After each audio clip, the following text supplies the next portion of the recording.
Você já utiliza a inteligência artificial no seu dia a dia como arquiteto? Olha, há 10 anos que eu utilizo.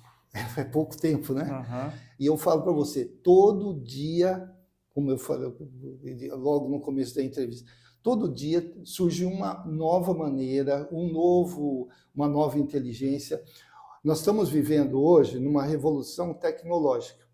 O que a IA está fazendo hoje aqui não é tão diferente do que a revolução industrial. Quando começaram os computadores, não tem nada de diferente. Quando nós começamos da máquina de escrever passar para o computador, foi uma revolução. Muita gente não entender aquela, né, fazer uma programação em COBOL, em BASIC, essas coisas, era um negócio meio complicado da pessoa poder entender. Teve muita gente que ficou para trás exatamente porque não conseguiu acompanhar o desenvolvimento. Eu sou arquiteto, eu nasci na prancheta, desenhar na mão, e de repente hoje eu me vejo trabalhando com o computador. Mudou alguma coisa para mim? Mudou o processo. Porque antes, para mim apresentar o primeiro estudo para um cliente de arquitetura, eu levava 45 dias. Eu fazia entrevista com o cliente, depois eu pegava os dados, programa de necessidades, daí eu começava a desenhar, e aí tudo na mão, né? Hoje, Deto, o que acontece? O cliente vai na segunda-feira conversar comigo, se até na quarta-feira eu não tiver um projeto pronto, eu perdi o cliente, porque é da natureza humana hoje, a pessoa vai comprar alguma coisa online, ele vai na Casas Bahia lá, demorou o site, ele já está pulando para a Amazon, já está pulando para... Sim. A pessoa não tem paciência. Sem contar que dentro da minha profissão de arquitetura hoje, a gente tem assim muitas informações. Eu fui num restaurante lá em Itaiçupeba, achei a decoração maravilhosa. Perguntei, quem foi o arquiteto que fez? E aí o proprietário falou assim, não, peguei tudo no Pinterest. Então, veja bem, o que acontece de quando eu comecei a minha profissão de arquiteto urbanista e hoje foi o processo. Então, a gente tem que entender que a inteligência artificial ela é uma ferramenta. Ela não veio para dominar, porque sempre vai precisar aí da intervenção humana. Ela pode até, se a inteligência artificial, ou a pessoa domina, ou ela vai ser dominada como as outras tecnologias que nós já passamos, como o computador mesmo. A gente tem hoje, vamos continuar na arquitetura, sim. Nós temos hoje novos arquitetos que já nasceram dentro desse... projetando com a inteligência artificial. O que esses profissionais, e provavelmente você já teve contato com eles, já viu projetos sim. E tal, o que eles têm de diferente dos arquitetos que desenvolveram projetos na prancheta? Então, fora essa questão da agilidade de entrega. Sim. Eu vou falar o seguinte, a questão da formação, né? Primeiro. O talento ainda é algo... A vocação ainda é imperativo dentro com essa nova formação? Talento, criatividade, ética, tudo isso é importante, porque o algoritmo, matemática, não sabe nada disso. Uhum. Mas como eu vou tentar responder como você colocou. Bom, primeiro eu vejo o seguinte, eu estive na academia há 35 anos. Eu saí porque eu perdi os alunos e os meus alunos viraram clientes. Opa!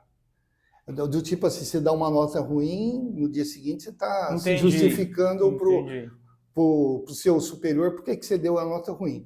Então, outra coisa também, hoje dentro da sala de aula, como eles não foram preparados para usar essa ferramenta da inteligência artificial, e os professores também não sabem usar, sem usar o ChatGPT, o Gemini, não, isso aí qualquer um sabe. Uhum. Mas saber usar de verdade, né? Saber usar um notebook LM, que você consegue colocar lá 50... Você consegue colocar até a Bíblia inteira e ficar perguntando, e ele vai fazer mapa mental, ele vai criar um podcast. Se o pessoal não conhece, o Notebook LM, você põe lá um PDF de qualquer assunto, uma tese, ele te dá um resumo, ele te dá um podcast, 2 pessoas falando sobre aquele assunto, né? Se você quiser, ele faz um mapa mental para você poder explicar. Tem um outro, eu uso o Google Studio, que é pago, claro, né? Mas o Google Studio eu posso pegar qualquer software de arquitetura, de engenharia, qualquer um. Eu espelho ele no computador e peço para me ensinar a usar. Eu falo o que eu quero e por voz a inteligência artificial fala assim, clica ali, clica lá, faz isso, ó, esse negócio não... E por que não funciona? E vai explicando para a gente. Quer dizer, até professores, a gente tem que ficar alerta com isso, porque vai chegar um momento que o professor talvez não seja necessário para o aprendizado, ele vai ser necessário para outra coisa, porque ele tem experiência, trabalhar o processo cognitivo, né? A cognição acho que é fundamental, porque essa geração que você falou, nova, que nasceu aí na inteligência artificial, eles estão ainda muito rasos, eles não têm a vivência. O bom do professor, porque o professor, o antigo, ele pode não dominar a técnica, mas ele tem a questão da ética, ele tem a questão da criatividade, ele pode falar, pô, não ficou legal isso daí, né? E a experiência que eu tenho, eu estava dando aula de TCC na universidade, e daí fui dar um atendimento para uma aluna, eu já estava fora da escola, porque tem um lado ético, eu estava fora da escola. E aí uma aluna pediu para me ajudar no TCC. Né? Deixa eu só colocar a ordem do pensamento. Eu estava fazendo TCC e fui pedir para a inteligência artificial, dei um tema lá de uma escola de cinema e eu queria fazer a monografia. Em 20 minutos, eu fiz uma monografia que eu daria 10. Em 20 minutos. Daí, quer dizer, eu estava aprendendo. No caso da aluna, depois que eu saí da faculdade, a aluna veio pedir orientação e tal, e aí eu ensinei ela a usar o ChatGPT, né, que era na época, hoje a gente já usa outros, né, e ela escreveu, mas ela não leu o que escreveu. Então, estava logo no começo, o trabalho que ela ia entregar para o professor. Estava assim, claro que eu vou fazer uma... Putz, ela só copiou. Eu falei, pô, você não leu o que você escreveu? Então, o nosso maior problema é o seguinte, o aluno nasceu, ele tem todas as respostas, mas não sabe fazer a pergunta. Ele não sabe, ele tem tudo na mão, mas não lê. O que adianta você escrever um artigo maravilhoso, se você não lê, se você não faz uma verificação, uma checagem, se aquilo é certo ou não. Eu, quando estou escrevendo, eu escrevo novelas, e às vezes são novelas de época, né? Eu estou escrevendo uma novela do século XVII. Eu pesquiso, eu faço pesquisa, daí eu abasteço a inteligência artificial, daí ela coloca assim, teve a guerra, não sei do quê. Mas será que teve mesmo? Sim. Vamos lá, porque a gente sabe que nós não podemos acreditar em tudo que ela escreve. Aí que é importante.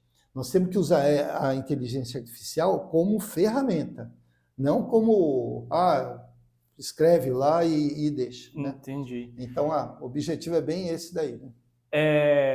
Eu tenho 38 anos e eu passei por aquela fase de todo mundo, em algum momento, teve que aprender a utilizar o computador, né?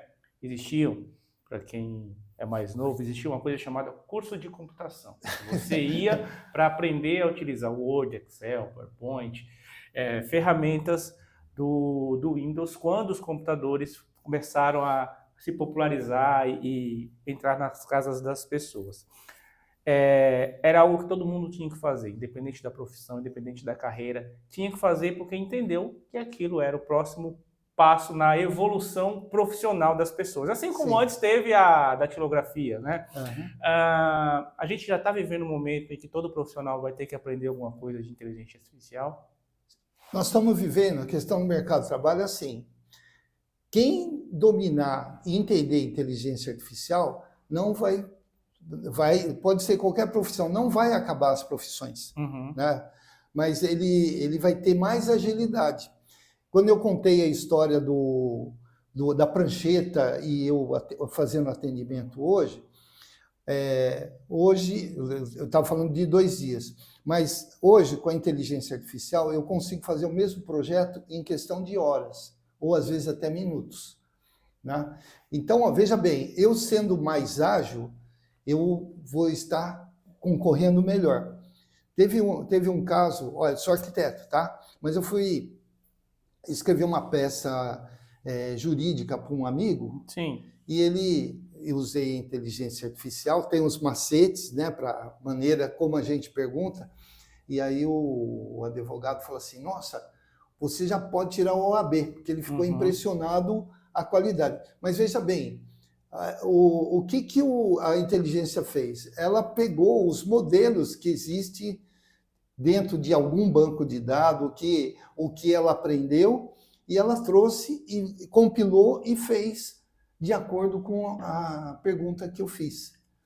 E eu até já vou contar um segredo, porque eu não sou da área do jurídico, mas se você faz um comando assim, por exemplo, haja como um especialista, um advogado especialista e faça uma petição, e aí dá a informação, ele vai fazer exatamente o documento, porque isso é repetitivo. Uhum. Isso não... Agora, o processo de criação, é claro, você já deve ter ouvido falar de advogado que se ferrou com a inteligência artificial porque mandou para o juiz e, em vez de livrar o cliente, acabou condenando, porque tem que ler, né? Tem que ter as referências. A questão da leitura, Deco, eu acho que é um dos gargalos que nós temos, porque a nossa geração agora, o cara que nasceu na inteligência artificial, é o cara que fica no carrossel, assim, ó. Era a minha próxima pergunta. Eu imagino que quando você se tornou arquiteto, você foi atrás das referências, você visitou os prédios, você estudou os arquitetos que eram que eram referência e aqueles que você se identificava, né? Que você se inspirava neles para desenvolver a sua própria identidade enquanto arquiteto. Da mesma forma, eu, enquanto jornalista, tem os jornalistas que eu leio, tem os veículos que eu leio com mais frequência, e isso, de alguma forma, influencia na minha escrita e na forma que eu crio os meus textos. Eu estou te falando isso porque recentemente eu fiz um teste numa inteligência artificial de um texto que eu escrevi e pedi para ela comparar, me falar qual estilo de texto, com qual veículo aquele estilo de texto se identificava mais, era mais parecido, do ponto de vista editorial. E aí ela me deu, olha, parece mais, sei lá, com o Portal G1, parece mais com a Folha de São Paulo. Me fez isso e aí eu pedi para ela me falar o que era diferente dos outros jornais que são referências, mas que eu não leio tanto assim. E aí ela me apontou os detalhes. Só que eu leio esses veículos há muito tempo. E eu sei que aquilo que ela me falou de fato corresponde à realidade, porque, sei lá, uma revista Piauí, que é uma revista referência muito importante, eu sei que a minha escrita não é a escrita da forma editorial que é utilizada lá, apesar de eu admirar muito, mas não é a minha escrita não é daquela forma, o meu texto não é daquela forma. E eu imagino que quando você vai se preparar, por exemplo, para executar um projeto, e você usa as suas referências para criar um projeto arquitetônico, e a inteligência artificial te traz um resultado, se você não tem o conhecimento, se você não foi visitar, se você não viu como é de perto, fica difícil para você questionar aquele resultado que a inteligência artificial te traz. Eu queria que você falasse um pouco sobre isso, porque você estava falando, o moço que criou lá o local que você foi visitar viu tudo no Pinterest. Você estava falando que a gente Sim. vive uma geração que está tudo no feed, está tudo Aham. no carrossel. O que esses profissionais perdem a partir do momento que eles conhecem, sei lá, o MASP só por inteligência artificial, Brasília Aham. só por foto, o Louvre, sei Sim. lá, Capela Sistina e etc.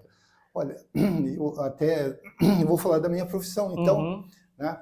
O que acontece é o seguinte, na minha formação, a gente tinha alguns autores, Leonardo Benevoli, Bruno Zev, são autores de arquitetura, que eles falavam saber ver a arquitetura, a história da arquitetura, e vai por aí. uhum. E nós, na academia, nós estudávamos esses livros. Depois, eu tive a oportunidade de viajar. E aí, depois que eu fiz algumas viagens, eu voltei a ler de novo. E aí eu fiquei pensando assim, que coisa mais abstrata que a gente lia, a pessoa não conseguia entender, né? E eu tive uma experiência, eu fui coordenador de curso de arquitetura lá na Unixul e dei aula também na Belas Artes. E eu estava dando aula na Belas Artes falando sobre a Basílica de São Pedro, lá em Roma, né? Capela Sistina, esse tipo de coisa. Estava lá falando, era uma aula de semiótica, né? E eu tinha mais ou menos uns 30 alunos na Belas Artes, no período da manhã, e me deu um estalo assim, e falei assim, gente, quem daqui já foi para Roma e conhece a Basílica de São Pedro? Isso lá na Belas Artes. 20 alunos já tinham ido. Quando eles levantaram e falaram que tinham ido, eu mudei até o meu conteúdo. Uhum. Eu me aprofundei mais, facilitou mais. Vocês estão lembrados? Aquela sala que entra, a pensaria, a parte pagando. E aí eles foram interagindo também. Eu dei oportunidade para os alunos interagirem, ficou uma aula riquíssima. Porque o que eu estava falando batia com o que eles tinham visto. Porque assim, os outros podem até conhecer a Basílica Uhum. por vídeo, por foto. Tem É vasto conteúdo diferente. disponível, É mas é diferente. diferente de você ir lá É, e encostar, e sentir o cheiro, e pegar uhum. a textura. Então, a própria Capela Sistina, eu acessei por dentro, Uhum. passando por vários pavilhões e tal. E você, em semiótica, que era o foco, né? Em semiótica tem uma coisa que a gente fala saturação. Eu estava saturado de tanta forma, tanta arte. Quando cheguei na Capela Sistina, eu falei, que legal, hein? Uhum. Bem assim. E é tudo uma obra, mas isso é muito comum. Agora, só para completar, eu estava em São Miguel Paulista, na Unixul, dando aula também para uns 20, 30 alunos, e eu lembrei da história da Belas Artes. Mas veja bem, eu estou falando de público diferente. Jamais, se eu falasse se alguém tinha ido para Claro. Roma, eu sabia que a resposta seria assim, não, ou talvez tivesse um. Tal. Mas eu mudei a pergunta do seguinte, falei, quem daqui conhece a Avenida Paulista? 3 pessoas, de umas 30, 3 pessoas. Caramba! Eu falei, mas não acredito, é só pegar o trem aqui. Sim. Estão fazendo arquitetura. Como coordenador, eu arrumei um ônibus no final de semana, obrigatório. Todos os alunos, nós fomos para a Avenida Paulista. Aí eu comecei a dar uma aula, porque essas visitas técnicas, inclusive nós causamos 2 batidas de carro, porque você imagina um grupo de alunos do seu lado, eu explicando o prédio, todo mundo olhando para cima, o cara está dirigindo, olha para cima, e os alunos falam assim, professor, lá em São Miguel bate o carro fica o dia inteiro, lá não aparece polícia nenhuma. Aqui, bateu, já tem policial. Mas, olha, o que eu estou falando assim, que é também uma questão que eu gosto de abordar, a questão de como que é a inteligência artificial no Brasil. Como que é essa inclusão da inteligência artificial no Brasil? Porque nós temos hoje um grupo de ponta que é fera na inteligência artificial, e nós temos um grupo que é analfabeto, que tem medo, que acha que vai dominar, porque assiste esses filmes é o robô, tal, não sei o quê, acha que vai dominar. Então, eu acho assim, até uma das sugestões aí que eu coloquei como assunto é essa democratização da própria inteligência É artificial. isso, era a minha próxima pergunta. Porque veja bem, tem que ter uma gestão pública, porque o aluno, o estudante que mora lá em Itaiaçupeba, ele tem que ter o mesmo acesso do aluno que está numa escola particular.